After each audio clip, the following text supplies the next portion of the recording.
Okay, thank you for joining me today. Today we will be discussing iridescence and how to create materials within 3D Studio Max that have iridescent properties. Before I jump into Max, I'm going to show some examples of iridescence. This is an example of iridescence right here within bubbles, and you can see it within kind of the reflections. We get these varying colors of reds, greens, and blues, and this is what we would call an iridescent effect. So we get it in bubbles. Sometimes you see it within CDs. It's known as a CD effect. Here we can see it in this fossil, this shell right here. You can see the colors right here with the red and the yellows. And basically, the iridescence, it's the way light refracts off an object. And to explain it a little better, I created this diagram. Right here, what we have here is just the normal light that we have reflecting. But the way the iridescent materials work is it's a layered material. So here's our base material, and because they're layered, each layer reflects a different color. So for example, this second layer right here will reflect red. This third layer reflects green, and this fourth reflects blue. And so that's the way I started to think about it for creating my shader. So let's jump into Max, and I'm first going to start with a let's start with a torus knot. And I like the torus knot because it has some interesting properties. It reflects on itself, it casts shadows on itself, and it's great for testing. So that's what we're going to use here. And there we go. That's a good torus knot. And to go along with our torus knot, obviously we'll need some lighting to reflect in our scene here. So let's create some lights, and I like to use photometric lights. Here we'll just use some target lights. And yes, we're going to use the mental ray photographic exposure. Actually, we're not, because we don't really need it for this scene. I'm not worried about exposure, so I'm just going to say no. So let's go ahead and add a light. And there's our target. And we'll pull our light up a little bit right here. And let's go to top view.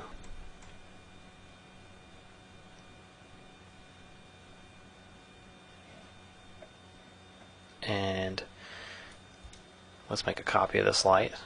So we'll have two lights in both directions. And let's go ahead and instance it. So now I've got two lights in our scene. And let's throw a base material here onto our knot. Okay, this material looks good for now. Okay, now let's render it, see what it looks like.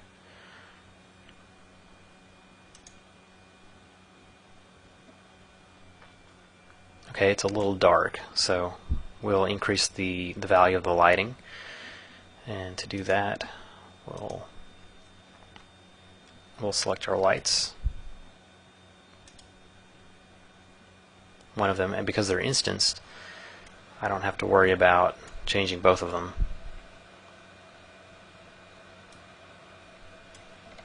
And I like to change the values in the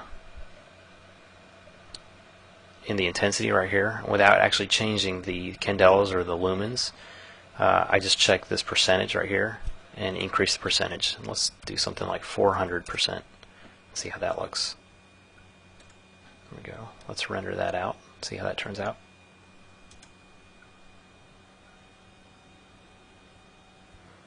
Okay, so we're starting to get some nice highlights on our material, and this is a good starting point. So this is what we'll work with.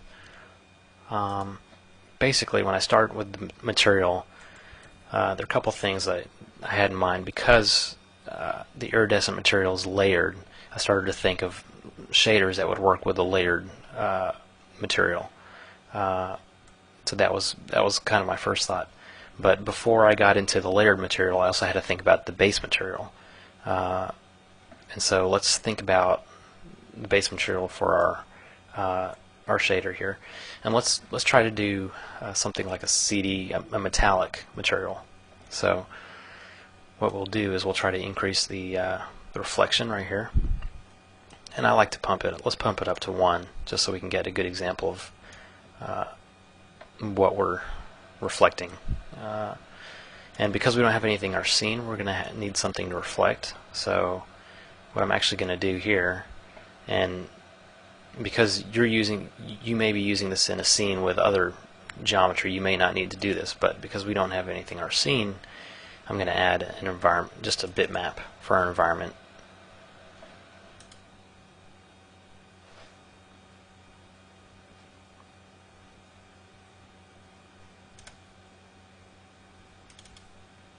And I'm going to choose an image, another rendering that I created, and we'll tile it a couple times just to make sure that we're getting some type of reflection. Okay, so now we have our image into our environment, and I cranked up the reflection to 1, and so it's going to reflect very highly. So let's go ahead and render that and see what it looks like. Okay, so now we have very nice reflective material, and we're starting to get some nice reflections. Another property that I want to add that's going to be very important for our iridescent material is the something I'm going to play with, the anisotropy, and this will allow me to change that angle. So let's pull it down all the way to 0.01. And you can see right here that we're already getting this nice streak. And if we render that, it'll look a little different. I'll show you what it looks like. Okay, so now we have more of this anisotropic material. And the reason we lowered this value to get this streak is we're trying to recreate this CD effect. And so you can see now we're getting these streaks that are within our material. So that's really what we want. So that's looking pretty good. So now I'm pretty happy with my material. What we're going to do is we're going to jump into some of the layering, and the trick to that is using a material that I like to use specifically for the iridescence, and that's the shellac shader. So we're going to go ahead and use the shellac, and we're going to keep our old material.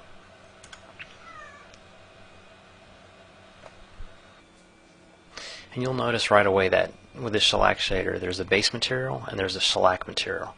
The base material is where it put our shader that we were playing with, and the shellac material is going to be our second material that we're going to reflect.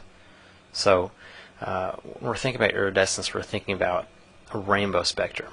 To create that rainbow spectrum, really, I decided to split it up into 3 different materials with different colors: red, green, and blue. And blending those 3 together, we'll be able to get our rainbow effect, our rainbow colors. So let's go ahead and consider this as our base material as the red. And so we'll jump in here, and I'm going to change the name of it to red. And then here we're going to create another material. So let's clear that, and what we really want are 2 more materials. So I'm going to, in fact, create another shellac inside this shellac. So it may be a little confusing, but this is our root right here, the shellac, and then our base material is red, and then within this shellac right here we're going to have 2 more materials. This will be our green, this will be our blue. So what I'm going to do is copy the red and paste copy, and this will be my green. So I'm going to call it green.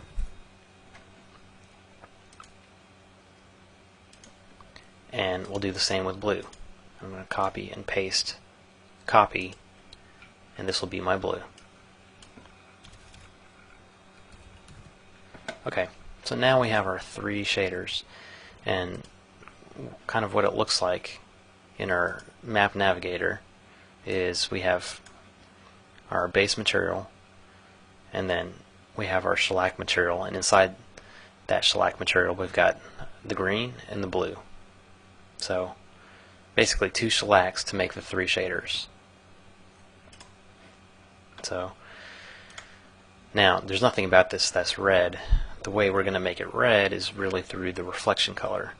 And so let's go ahead and give it a red color. You can see that reflection right there is already red. And we've got this gray color here, and that's because that's our diffuse color. I really don't want that diffuse color to be gray, so I'm actually going to make it black. There we go. And that gives us a nice black reflection. It gives us a true solid reflection, in fact. So the only thing that's reflecting is red. So we'll do the same with the green, and we'll do the same with the blue. So we'll put that our diffuse to black, and our reflection will make it green.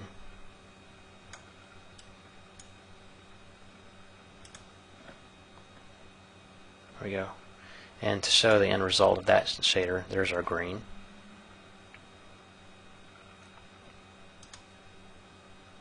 And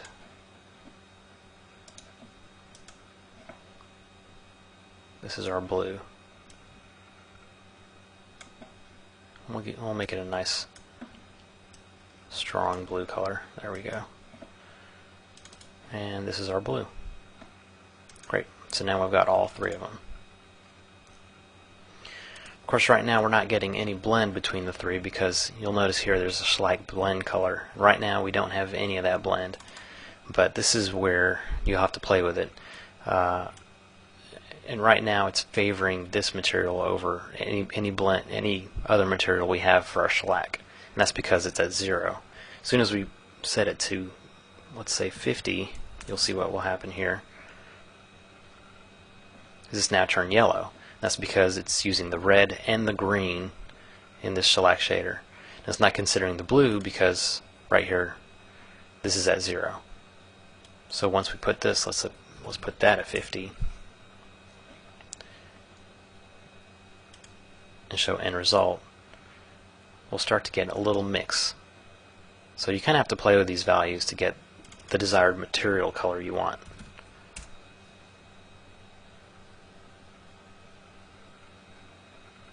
Now that's more of a cyan color. Let's crank this up to 75. See what we've got. It's definitely trial and error. And what you're going for is more of a homogeneous metal color. You don't want it to favor the red, the green, or the blue. And that's starting to look the way we want it. And it's got a little too much blue, so let's put that back down at 50. There, that's starting to look the way I want it. Okay, but now you're probably wondering, it's not giving me that iridescent effect, and the reason we use the A and D materials is because we have the ability to control the rotation of the anisotropic properties here. So for the red, we're going to go ahead and leave it at 0, and then we're going to change the rotation on the green and the blue.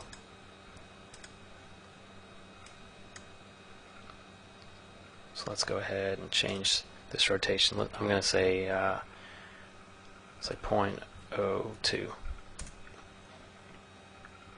and I'll show you what's happened here. You'll see that this green is rotated, and that's really the effect we're going for. And that may be too much rotation, but we'll leave it at that for now. Let's go to the blue and do the same thing. We rotate the green to 0.02, so we'll rotate this at 0.04. So now we should have all 3. There we go. That's really what we're trying to get, is that color.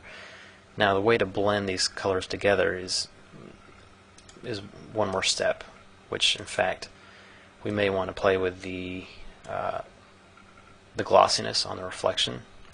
Instead of 1, let's put it at like 0.98. and scatter our reflection a little bit. Okay, so it's scattering our reflection just slightly. In fact, that may be too much. Let's go to 0.99.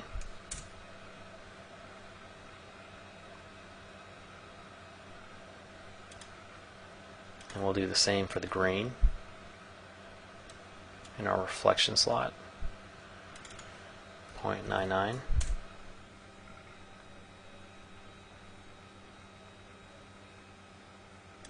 And we'll do that in our blue slot.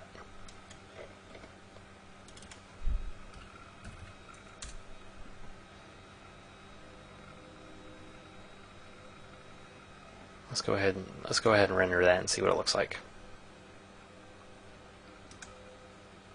Okay, this is our rendering. We can see that we're getting all three of the reflections that we want. I'm not happy with the base material. It's a little too red for my taste, so I'm going to play with that. But I'm pretty happy with the scattering of the reflection. So one more thing is that because we can see individual colors, we see the red, the green, and the blue, the rotation may be too much, and we may need to decrease that down a little bit. So let's first change the color mix, and what I'm going to do is increase this a little bit to 120, so it'll be a little less red. How about 140? There we go. So we can see that it's not as red. Now, to blend these a little better, the rotation was at 0 for red, and for green, we'll do it less from, how about, let's say 0.002, something very small. There, look at that. We can see that now they're blending, and that may be too much. Let's say 0.004. How about that? Okay, now we're getting a good blend. So for the blue, we'll double that and say 0.008.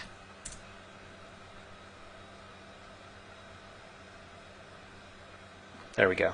So now we're actually getting the red, green, and blue, but because they're so close to each other, we're getting that rainbow spectrum, and that's really where our iridescent effect will take place. So let's render it now and see what it looks like. In fact, let me zoom in a little bit. Okay, let's render it out. Okay, so our rendering is done, and I'm fairly happy with it. You can see we're getting this nice iridescent reflection right here, and we're getting one right here, and that's how we would create an iridescent material onto this torus knot. Now, many people have wondered, how do you create that effect on a CD? And I know that with a CD you get those streaks from the middle out to the edge, and I'll show you exactly how to do that. So what I'm going to do is actually hide my torus knot. So right click on it, say hide selection, and we're just going to create a CD very quickly. Standard primitive, we're going to create a cylinder and a very crude CD, but nevertheless it's a CD. Okay, and it's a little too faceted for me. Let's change the sides to 40. There we go, a little more circular. So now let's go ahead and apply our iridescent material to the CD, and let's render it and see what happens here. Let's get a good angle and see what's happening. Okay, we're getting our nice reflection and we're getting our iridescent colors, but we're not getting the scattering that we want, that you'd typically get on a CD. And the reason for that is because it doesn't know what direction to scatter it in. So let's go ahead and jump into the material, and I'll show you a trick to doing this for CDs. And we'll do the same. We'll do this for each of our materials, our red, green, and blue. And the trick is really in the bump. We need to add a bump map so that the reflected light scatters in a pattern that's in the direction we want it to go in. So before we add that pattern, what I'm going to do to my CD is actually add a UVW map, and this is going to tell the map where to lay out on. So we'll make it a box. In fact, no, plane is really correct because you don't get that same scattering on the edge. So we'll just leave it as a plane. And in the bump slot, we'll actually add a gradient ramp. And as soon as I added that bump map, you can see how it shifted the red reflection from the rest of them. So let's go ahead and turn the show map in viewport so we can see our map. And right now we're just on a regular linear map. What we want to do is switch it to radial, and this is going to tell it to scatter from the center out to the ends, and that's really what we want it to do. So that's it. That's the trick to getting that scattering. So what I'm going to do is just copy and paste instance into the green bump map, and paste that same map into the blue bump map. And hopefully when we render, we should get our CD effect. Let's see what happens. Okay, this is what our rendering looks like, and now we're getting streaks out in the direction we want to go in, and our iridescence is working in the right direction as well. So this is really how we get that CD effect. My only thing about this rendering, I may have gone a little far too much with the scattering of the reflections. With the glossiness, I probably would change it from, right now it's 0.99. Either I increase the samples from 8 to 16, or just put the glossiness back up to 1 for the reflection, and that way it'll keep it from getting all these speckles. But other than that, I'm pretty happy with it. But that is how you get iridescence onto a CD material.